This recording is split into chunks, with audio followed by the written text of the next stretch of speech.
of the United States. Why don't you? Yeah.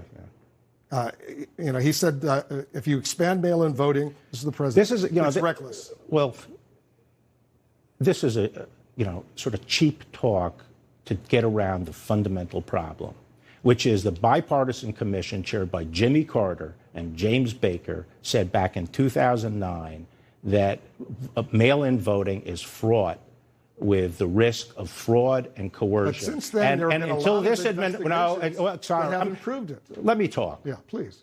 And since that time, there have been in the newspapers, in networks, academic studies saying it is open to fraud and coercion. The only time the narrative changed is after this administration came in. But elections that have been held with mail have found substantial fraud and coercion. For example, we indicted someone in Texas, 1,700 ballots collected from people who could vote. He made them out and voted for the person he wanted to.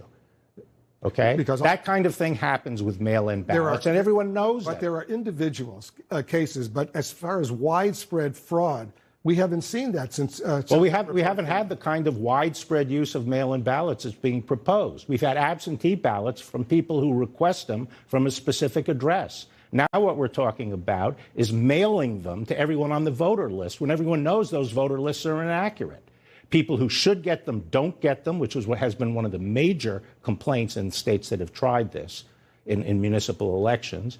And people who get them are not the right people. They're people who have replaced the previous occupant, and they can make them out. And sometimes multiple ballots come to the same address with a whole several generations of occupants. Do you think that's a way to run a vote?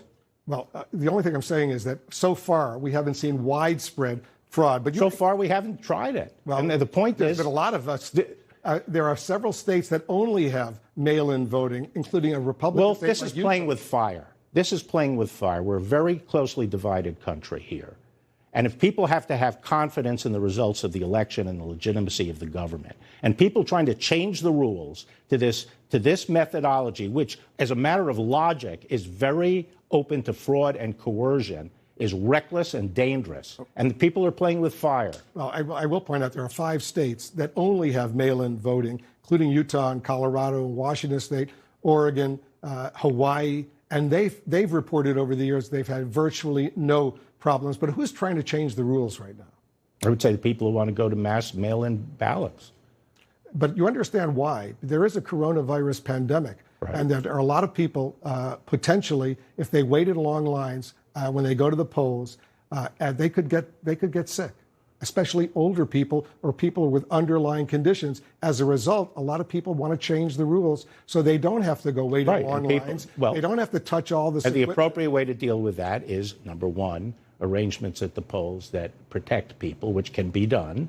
And number two, people who have pre-existing conditions and are particularly vulnerable can get an absentee ballot. I have no problem with people. I voted by absentee ballot, not by mail. I actually went to the office to cast my vote. But absentee ballots are fine. All right, let's move on and talk a little bit about